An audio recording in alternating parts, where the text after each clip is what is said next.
We're going to go ahead and call the meeting in order. First item is Pledge of Allegiance. I pledge allegiance to the flag of the United States of America and to the republic for which it stands, one nation, under God, indivisible, with liberty and justice for all. Is there any public comment? No. Move on to the consent agenda. Are there any questions for staff? Nope. Make a motion, we approve the consent agenda. Second. Been moved and seconded. Is there any further discussion or comment? Nope. All in favor of the motion respond by saying aye. Aye. All opposed, same sign. Motion carries 5-0. Next item, special presentation for Small Business Saturday. Yes.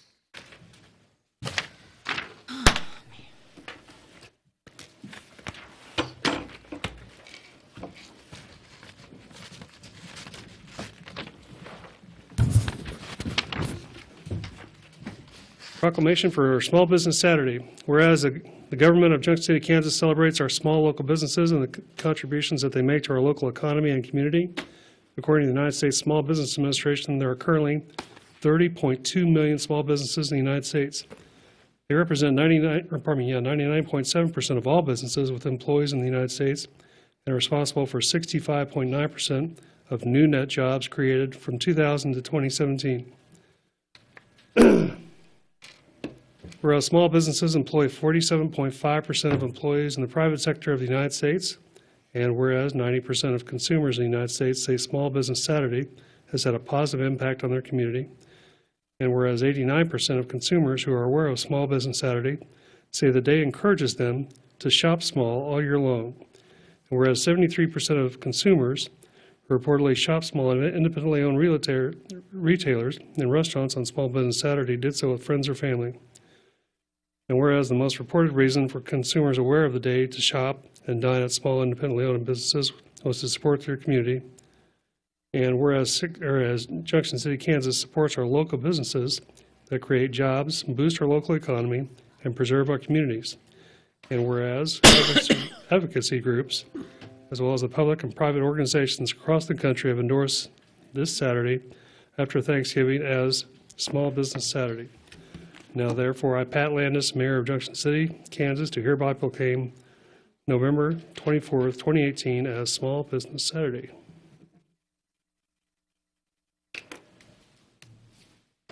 Very well.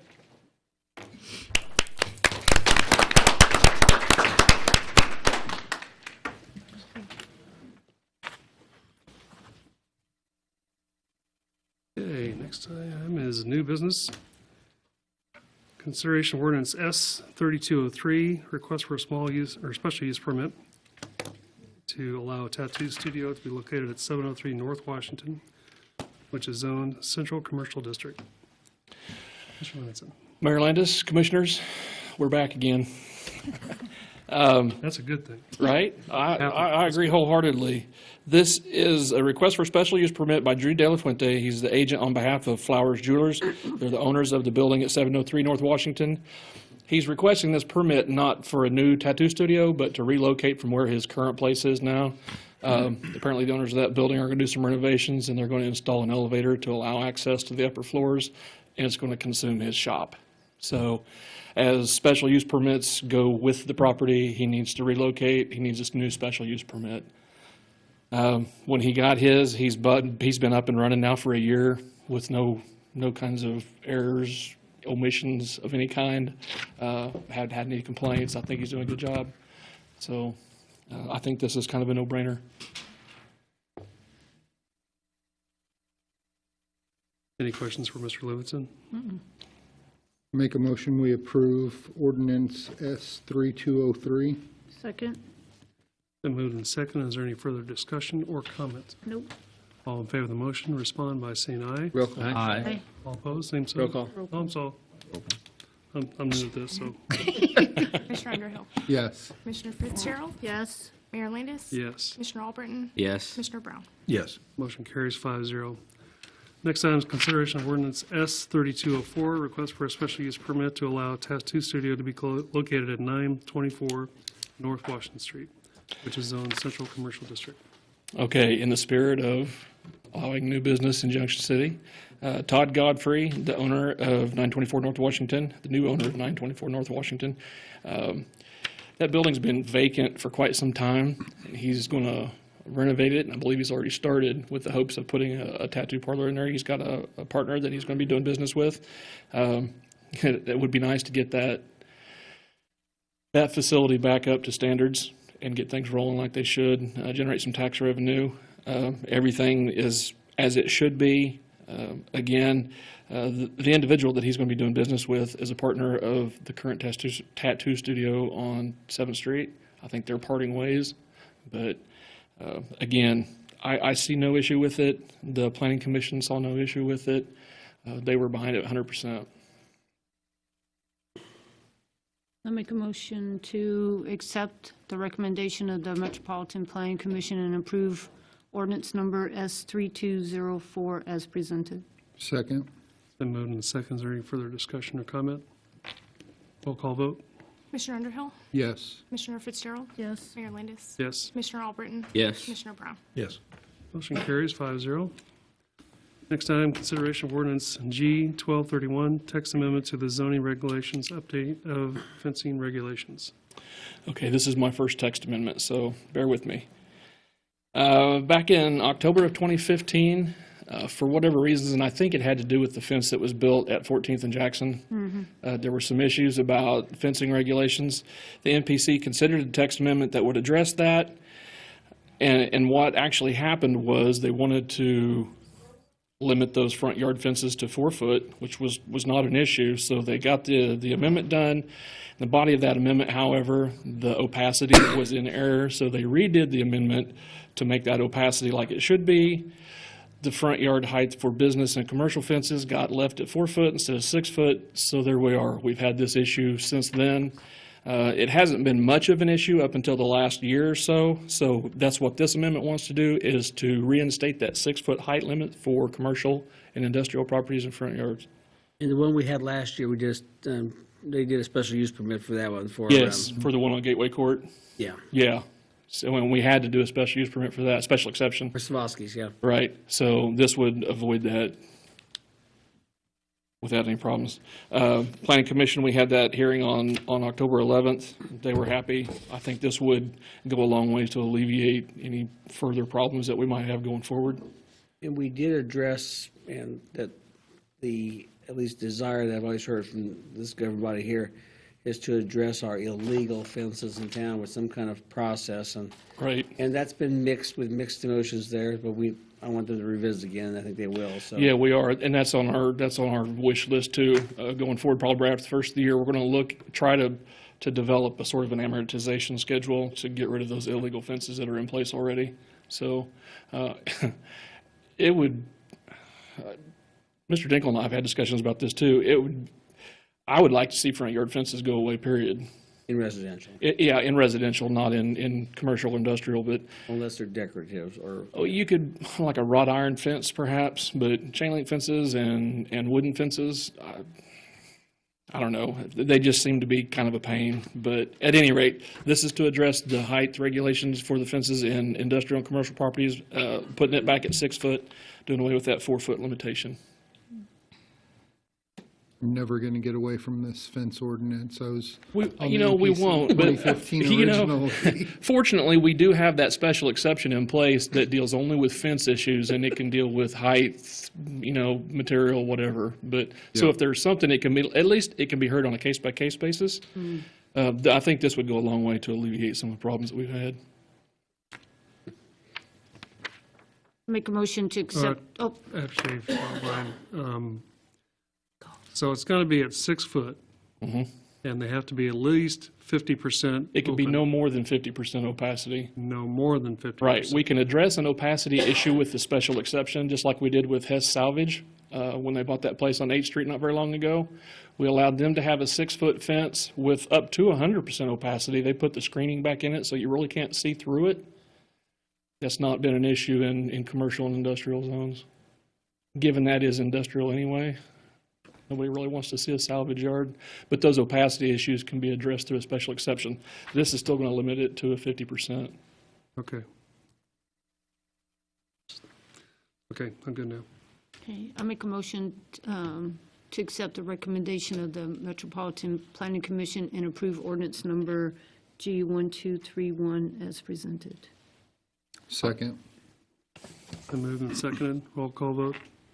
Commissioner Underhill? Yes. Commissioner Fitzgerald? Yes. Mayor Landis? Yes. Commissioner Albritton? Yes. Commissioner Brown? Yes. Motion carries 5-0. Give me Mr. Livingston a workout tonight. Consideration ordinance G1232, text amendment to the zoning regulation, update bulk regulations for residential zoning districts. Okay, so over the course of the last calendar year, zoning staff and the planning commission members have had several discussions regarding tiny homes. I'm sure you're all probably familiar with tiny homes as they've been in the news and the DIY networks and whatnot. Currently, the state of Kansas classifies those as RVs because they're on a chassis. The VIN number even starts with RV. So our current regulations allow those to be placed in RV parks or mobile home parks as long as they have built-in restroom and shower facilities. Not a problem. But there has been discussion by some of the realtors to maybe look at allowing them in some of our residential districts. We would like to avoid that if at all possible. I've talked to the county appraiser, and certainly long-term, that's going to bring values down in the neighborhoods. So we would like to put a minimum square footage. Most of those tiny homes are 600 square feet and less. And I don't know, I've been in one of those things, and I'm not a petite person, but that's small. That's really small. So we've done some research, and there are municipalities that have already got these bulk regulations in place to allow for a minimum square footage. Actually, the city of Milford imposed one 2 years ago. They have an 800 square foot minimum. Average is anywhere from 900 to 1,000. So we do have homes here in the older part of town that are about 800 square feet. So we thought 9 would be a good balance. We looked at 6 different sized lots that we have. Standard block being, I think, 460 feet by 320 feet. We have lots that range anywhere from 40 to 42 feet to 46 feet to 48 and 50 and then to 60 feet. So we have a pretty wide range of lot sizes, and I drew up a schematic that I meant to include, and I'm sorry I didn't for you guys, but I did for the Planning Commission, that shows how you could get a 900 square foot home on each one of those lots and still meet the side yard requirements. So I think we're in good shape. So after we got that addressed, to realize that we could actually fit those on those existing lots without having any problems, Planning Commission agreed. They voted unanimously to recommend that addition to the bulk regulations to implement a 900 square foot minimum of single family home living space on ground floor. It does not include a garage. So you can have 900 square feet of living space. Ground floor, can't have 450 on floor 1, 450 on floor 2. It's ground floor. Garage would be bigger than the house. Right, exactly. And is that still only in the RV parks and the mobile homes, or is that going to be in the different size lots? That This will be for a house that's put on a foundation that's put in any existing residential district. The tiny homes, as they're allowed now, can only, because they're on a chassis, and they'll still be on a chassis, and they're only allowed in RV parks and mobile home parks.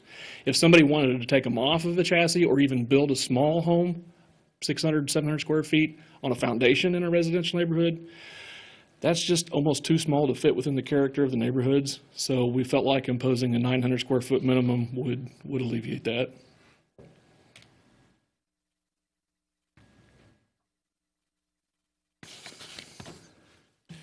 Make a motion to accept the recommendation of the MPC to approve the text amendment imposing a 900 square foot minimum for single-family homes.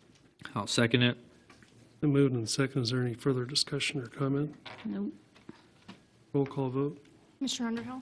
Yes. Commissioner Fitzgerald? Yes. Mayor Landis? Yes. Commissioner Albritton? Yes. Commissioner Brown? Yes. Motion carries 5-0. Thank you very much. Thank you. Next item is consideration of the agreement with Just FOIA to provide online open records request for the city in the amount of $5,850. Mr. German? Mr. Mayor, Commissioners, before you to request approval to proceed with setting up the software for the city clerk for her Freedom of Information Act requests for open records with the city. The software is all maintained out in the cloud. it will hopefully reduce the amount of time that administrative staff spends on these. I really can't tell you. I've never actually run one myself, so I don't know how much time it takes to complete one. I think the biggest problem that I have is getting information back from departments in a timely manner. This program will send them updates and give them a deadline. So it'll tell them you have by this date, this time to get the information in, and it sends constant reminders to them.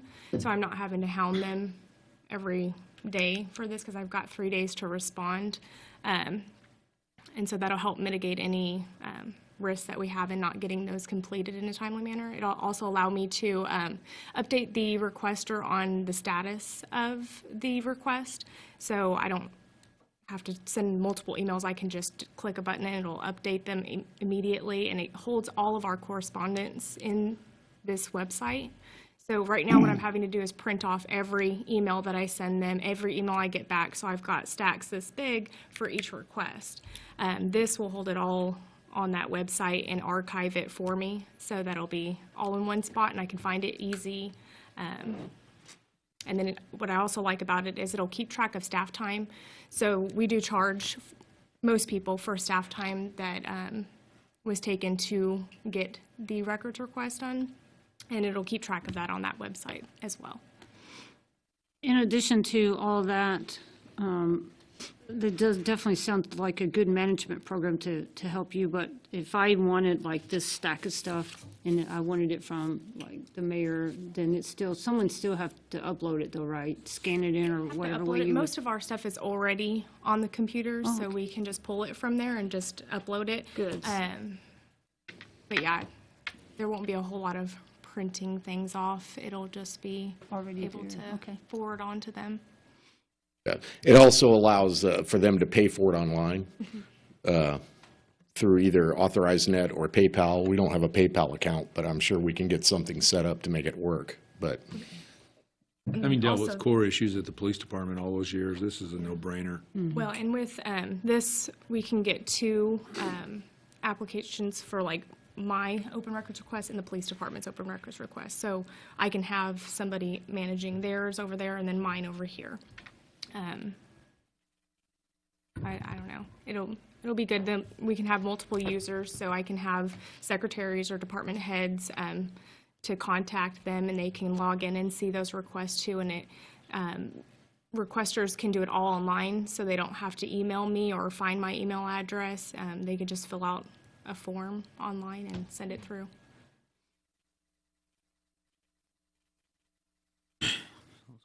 Did you look at more than one vendor?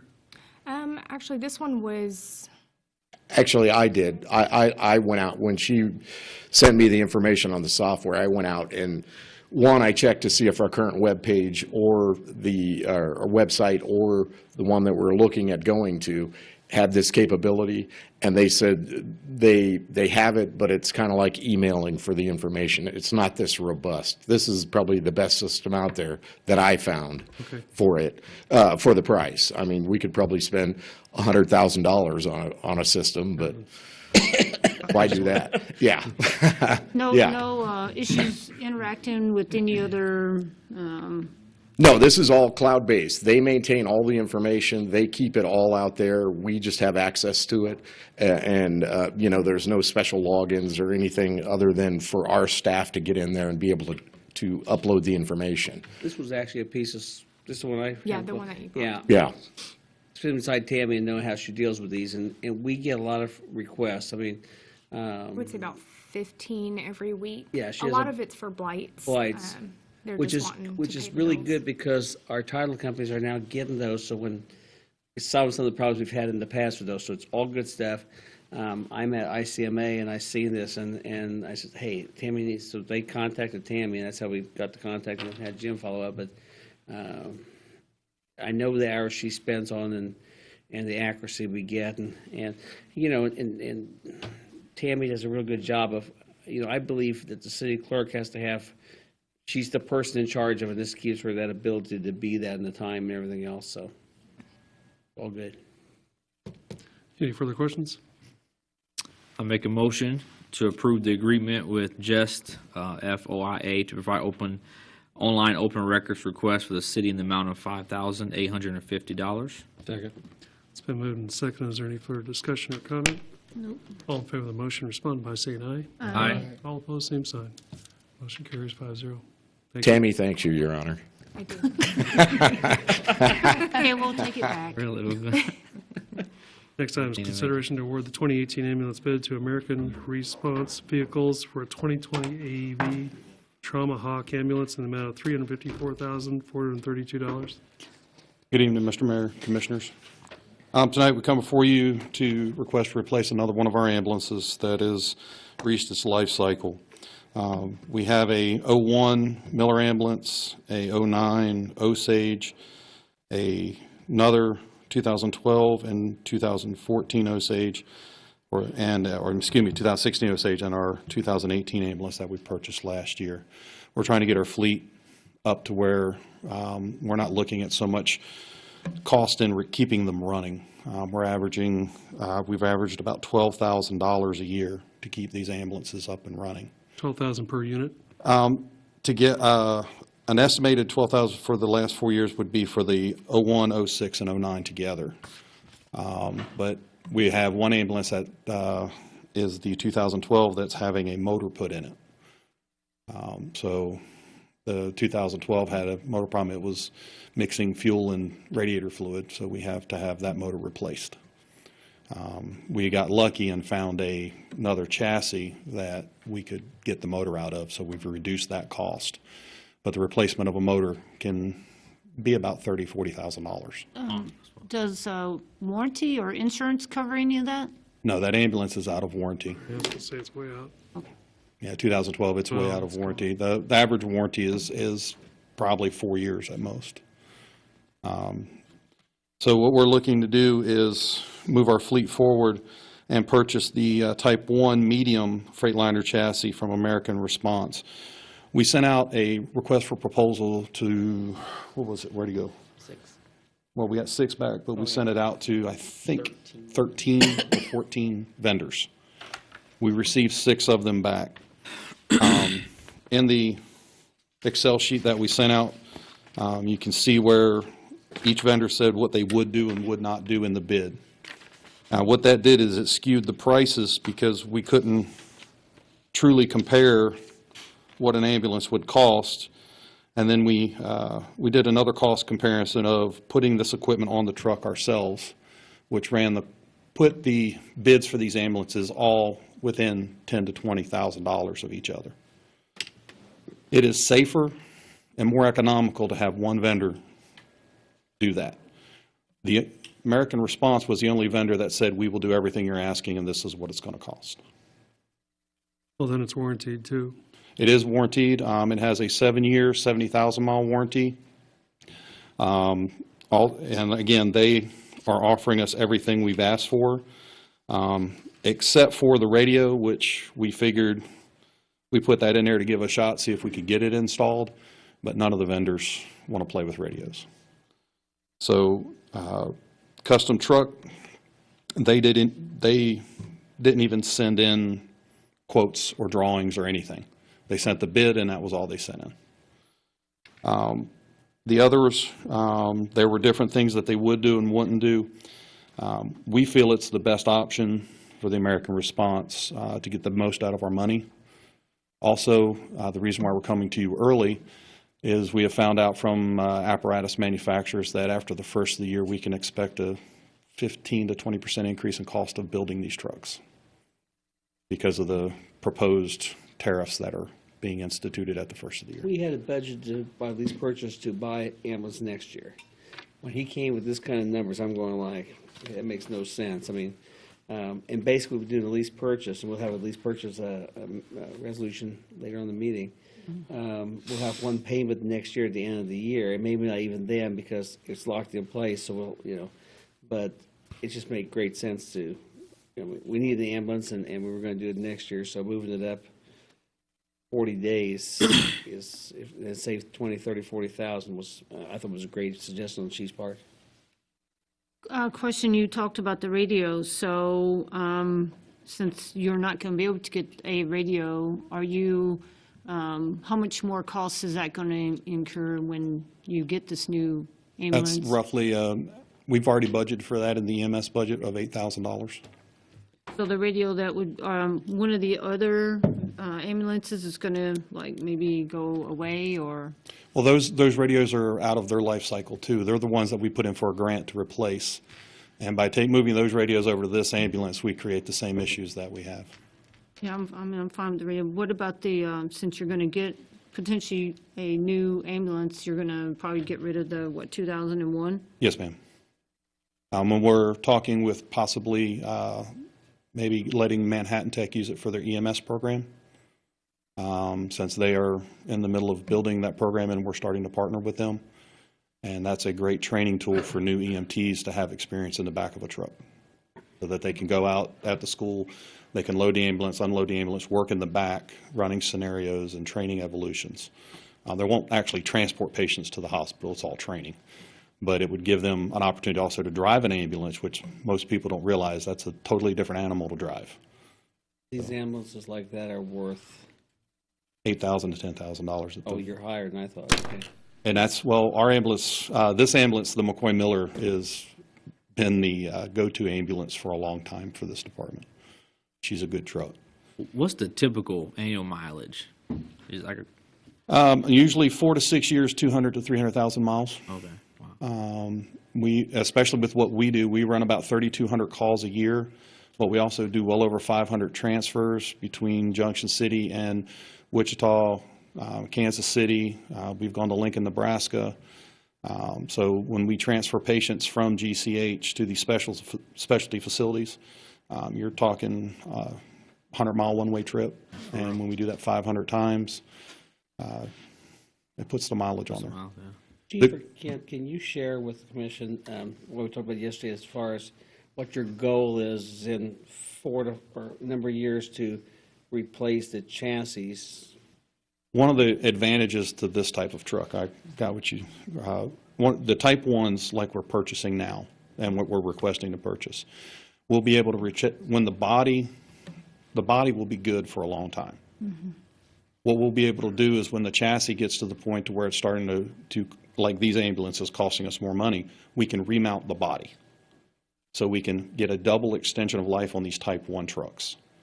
They're cheaper to remount than what we have, which is called a Type 3 truck, which is the van chassis that you see coming out of Station 1. Those, because of the way the manufacturers make those with the wide open, like a van, basically they take a van and just don't build the back part of it.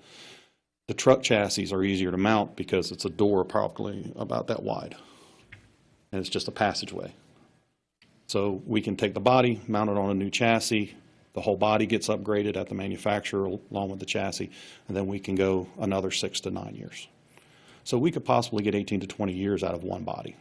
And to add to the chassis, we talked about when we do that, it's about $100,000, give or take.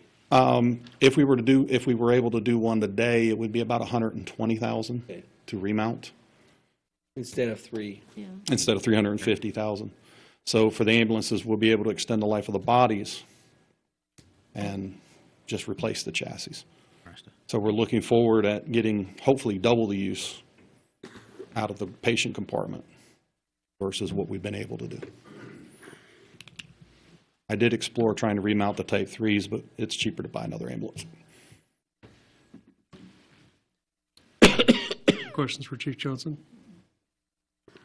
I make a motion to award the 2018 ambulance bid to American Response Vehicles for the 2020 AEV Trauma Hawk ambulance in the amount of $354,432.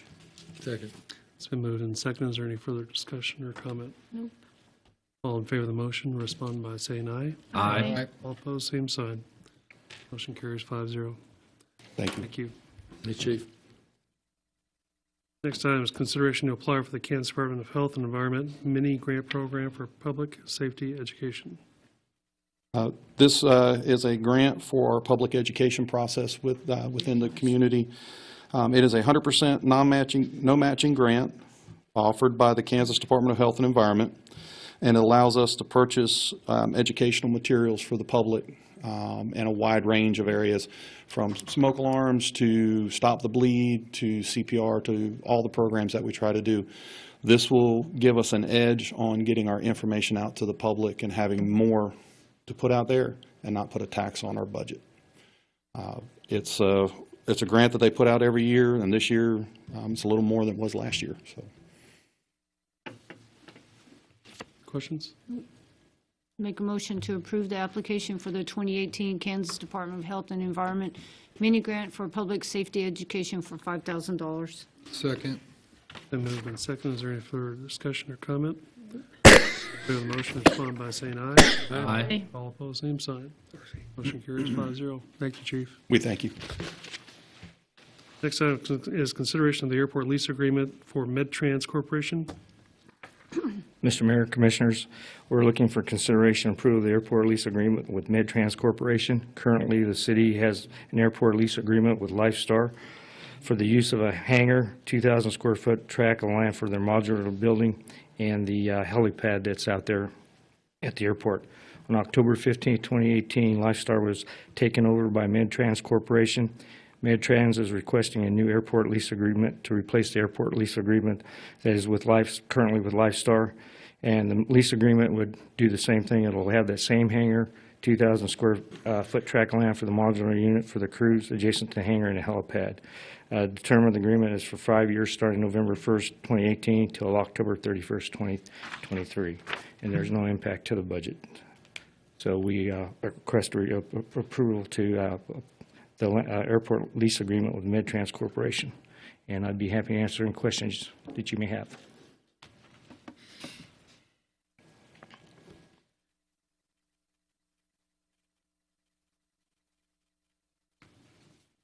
How much rent does that generate a year, roughly? Any idea? It's $1,000 a month, so it'll be $12,000 for the year. And then for the square footage of the 2,000 foot tract line is, I think, $254 for the year.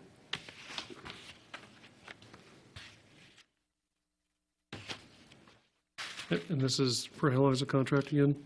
It's supposed to be for 5 years. Okay.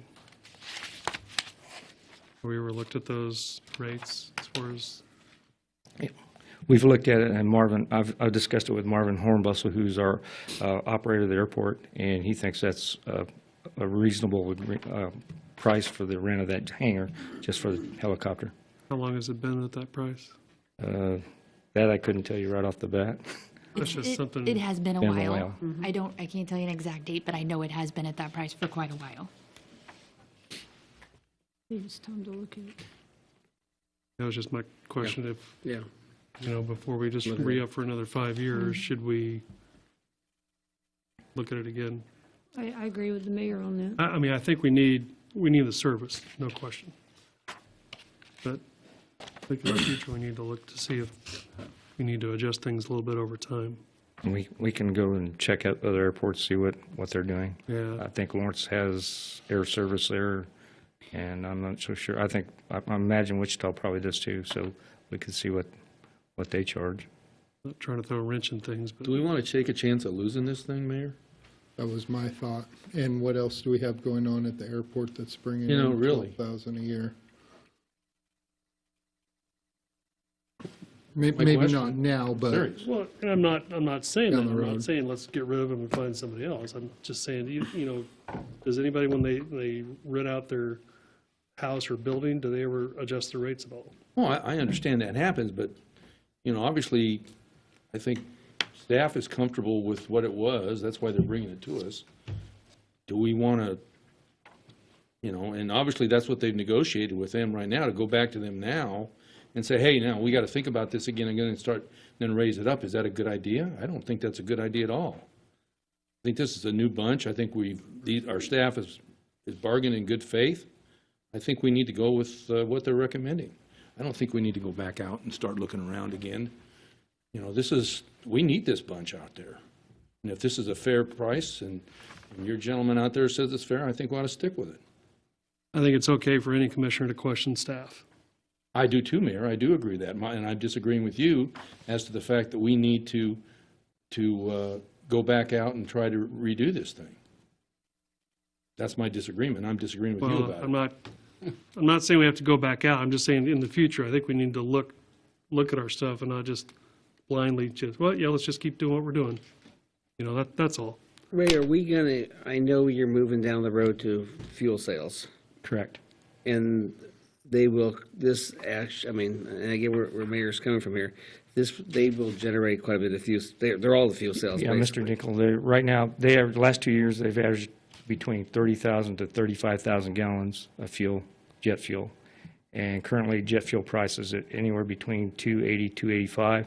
And we can usually tack on anywhere from 75 cents to 85 cents, maybe even $1 for the jet fuel. So if you figure that in there, we're probably making anywhere between $17,000 to $12,000 extra a year. We selling the fuel right now? No, we're not. And all we're getting right now is 5 cents flowage fee for the 30 to 35,000 gallons. So if you take a nickel flowage fee on that, that's not very much money.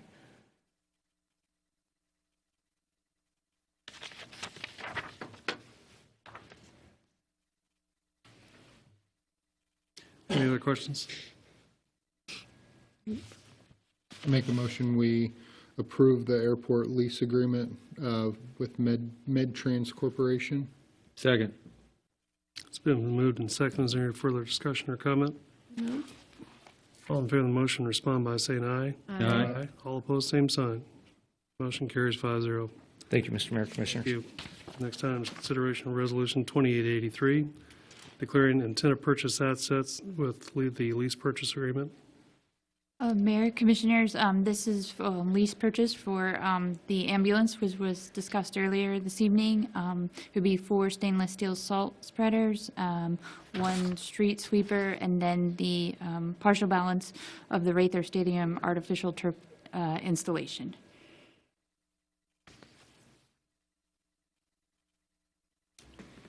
And these were anticipated, that well, like I said, we talked about the ambulance a second ago, and then, of course, Rayford was a different animal, but the rest of them were anticipated. We actually had items that we, in the budget for 2018, that we had budget for lease purchase, but for every reason, we're not buying those items this year. Don't need them. We're fine with some pickups and some other things that we had initially had in the budget. But I'm also saying if we don't need it to spend it, we don't spend it either, so So it'll come back to us another year, maybe. maybe. Maybe, okay. And there's different reasons for different pieces that we just don't need now, or maybe the anticipated expenditure just to start buying it can wait in there 2, 3, 4 years, and we can do other things. We don't spend money just because it's budgeted. Mm-hmm. We budget and then we need it, then that's a good thing to do, of course. You have to have the authority, but if you move into the year, because when you do a budget, of course, you're budgeting for different scenarios, so you have the authority to do so. But again, it's everybody works together and trying to hold expenses in place. So this total amount, the $788,887, since the ambulance came forward, it was going to be part of that number anyways. Correct. No, ambulance would have been next year. Yeah, We're but, speeding things up, and then the Rather thing, but we talked about that, and it just, it was a good tool. We have the funds to make the payments next year. It's not an issue. And then the future years, of course, you budget.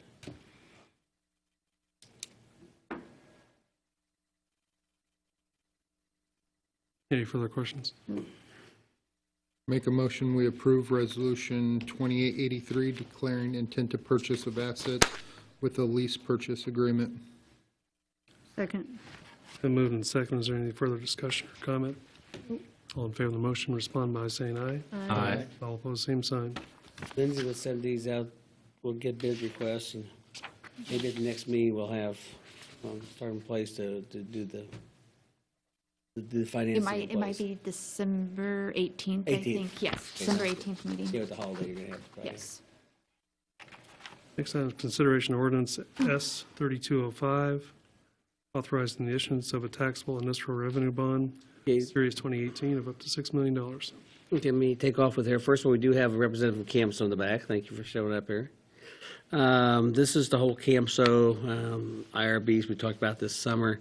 We had a hearing this summer to allow the IRBs.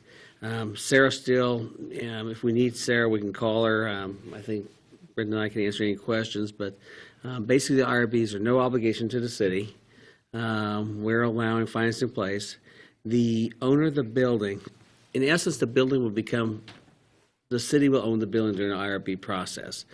The owners of the building are going to pay a pilot, payment in lieu of taxes, in amount equal to the 2017 taxes. They will for the next 10 years. We'll get a pilot payment. It'll go to all the entities just as it does now. What the IRB does is it locked in the tax rate, the taxes for a 10-year period as they expand and everything else. So if they increase the value of the building, it doesn't go up in year 10. Of course, it will, like we do with numerous IRBs we have. The city has no risk.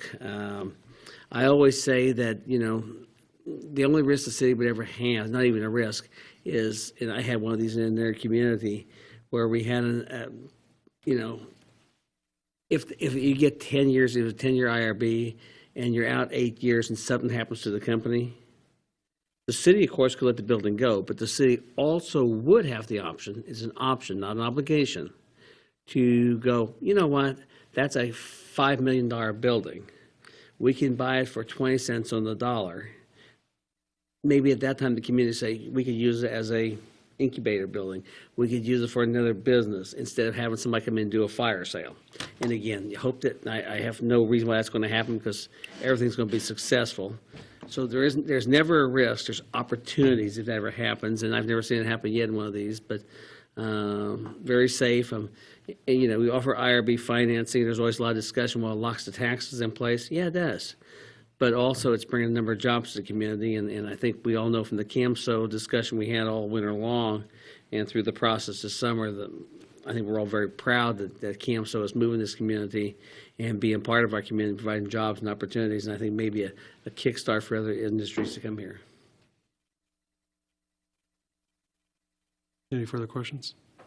In all costs of the IRB, there's no cost to the city, all the costs of legal, they are legal, but we pay them anyhow. But the point is all the costs for Gilmore Bell, all the costs of issuance are borne by the benefactors.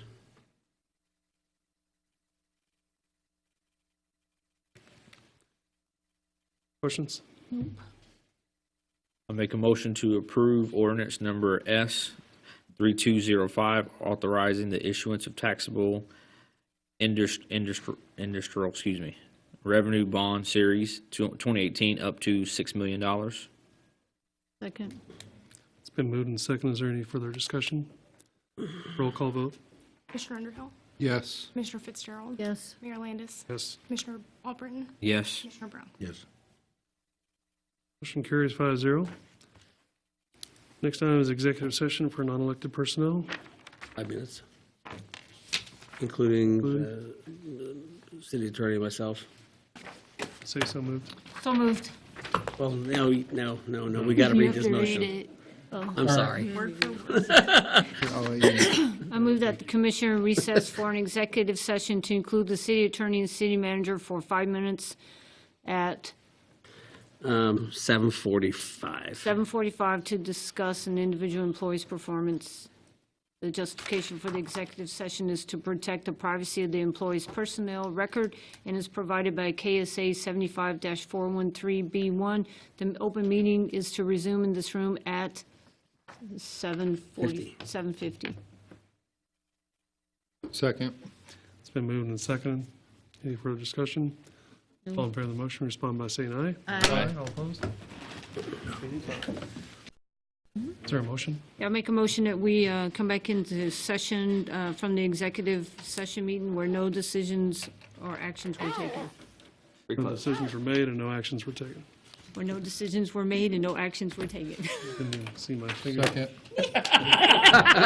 Strings on you there. It's, We're back. all in favor of the motion, respond by saying aye. Aye. All opposed?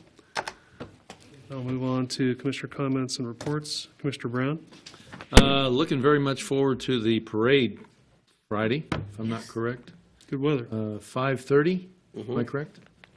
Oh, that's always a fun time and always kicks off our Christmas season here in Junction City, and it's always a wonderful event for all our kids and even the parents and stuff. So looking very much forward to going to that with a bunch of grandkids, and want to wish everybody a very, very happy Thanksgiving, and enjoy. Thank you. That's all I have, Mayor. Thank you. Commissioner Albritton? Don't have much. Same thing, parade. Everybody have a good Thanksgiving. We'll see you at the parade. Had an animal shelter board meeting last week. Pretty good. Everything's on track. Everything's good. So that's all I have. Enjoy the holiday. And a pet would be a nice Christmas present. There you go. It would be. It would be. They're always open for adoptions. Always. Thank you. Commissioner Underhill? Had the opportunity to fill in for Commissioner Brown at the Flint Hills Regional Council last week. Good meeting, an incredibly long meeting. I didn't realize the 9 to commitment 12. that you have on that. Every time. He didn't tell you that, though, did he? Yeah, because we went 9 to 1:30, I believe. But went through their budget, and hopefully they are on a more sustainable path for 2019. So look forward to what they're going to do. Other than that, have a happy Thanksgiving. Thank you. Vice Mayor? Just want to echo. They left some extra time for me. Thank you, fellow commissioners. Just to echo what everyone else is saying as well. Wishing everybody a happy Thanksgiving. I hope you enjoy lots of food, your families, your friends. Also, if there's a community Thanksgiving Day breakfast and meal that's going to be at the municipal building on Thanksgiving Day, and that's at 8 to 10. Veterans and seniors can come at 7:30 in the morning. So if you need a place to eat or want to engage with people, I guess you can come to the municipal building as well. Also coming up, and just want to mention our Opera House has many events. Got the Christmas Carol coming up, and if you get a chance, go and see that. One of those days, Veterans Day just passed. I just want to say again, we're very thankful for our veterans, and I had a chance to go to Valley View and Brookdale to speak to the veterans that reside in those facilities, and some of the things that they spoke about their time in the military really makes you step back and think how grateful and thankful we are that for their service and that we live in a free country like we do. I had a World War II veteran say to me and everybody there that on D-Day he was 18 years old in a trench and scared to death. So, I'm very grateful for those veterans. So I wanted to at least throw that out there again. Also, as a reminder, it's still fall time, and I know Ray and his crew has put out that nice bricks or whatever you call them over by the tennis courts. One day it was empty. I came home the other day and the thing's full. So please keep bringing all your leaves and stuff there. Help us to keep them off of the streets. And Saturday we will have our 8 o'clock cleanup project. So if you want to help, 8 o'clock at Cadova. So thank you, Mayor, for allowing me to say a whole lot more tonight. 8 o'clock in the morning? On Saturday, yes. Some people get up at 6. Keep it moving. Okay, thank you. I hope you're there, Mayor. I hope I am too. At our EDC meeting this month, not really much to report, just some follow-up things that they're working on from businesses that attended the reception that was held at AUSA put on by the EDC, and there were about 50 people from different businesses that attended, so they're following up on some of that right now. The proclamation we signed tonight on Shop Local is extremely important. It is easy in this day and age to click with your mouse on your computer and buy anything in the world that you want. A lot is lost when you do that, when you don't give a fair shot to the local guy that's pays rent, pays taxes, has employees working for him, doing as best he can to make things work, where you can save $2 by buying it online. Every dollar that you spend here goes to support families and businesses and all sorts of things here in town. So that dollar that you spend gets recycled time and time again by spending it local. I can't stress how important that is. It's not possible to buy everything local. I agree. I don't do that either. But we need to give a fair shot to all our businesses here in town to do your best to spend money locally. If you look around the country, shopping malls are dying because of people just buying things on the internet. It's really a sad thing. I mean, I don't see how you can buy a pair of shoes online and hope that they fit. I mean, that to me is crazy talk, but do your best you can to shop local. And I want to wish everyone a happy Thanksgiving. And I'm very, very thankful for our new commissioners doing a great job. And of course, Vice Mayor is always a superstar, never stops working. So I tease her a lot, but I really appreciate everything you do. So Thank you, sir. I appreciate your, thank you. Mr. Dickel. I'm going to be as short and sweet as I could be. Just so everybody knows, on January 1st, of course, is the first Tuesday. We won't be in January 1st. So in January, the city commission will be meeting on January the 2nd, and then roll around the 15th, the following 2 weeks later. I haven't got all the details yet of the leaders retreat in Olathe, which I believe is the weekend of 18th and 18th and 19th of January. So I'll get that to you as soon as I get it from the chamber. So other than that, I'm happy Thanksgiving to everybody. Thank you. Mr. Stites. Nothing at this time. Ms. Miller? Nothing at this time. Felton? I completed year 1 at clerk school. That was really exciting. I got to network with a lot of other city clerks. There were a lot of cities of the second and third class there. I was one of 3 of the city of the first class in my class. I learned a lot, but I also learned that I'm actually doing things right. That was reassuring. Good thing. So I'm glad. yeah, a lot of what I learned, good to I know. already knew. So that was really reassuring to know that I was doing it correctly. Good. Yeah. Happy Thanksgiving, everybody. Thank you. We'll be Chief at your Reese? house. Chief Johnson? Nothing, sir. Mr. Ibarra? Mr. Lazier? Mr. Gervin? Happy Thanksgiving, everybody. I was going to give a 2-hour dissertation, but I figured you guys want to go home. No, we stay a couple more hours. Is there a motion? I'll make a motion to adjourn. Second. All in favor? Aye. We're out. That means a lot.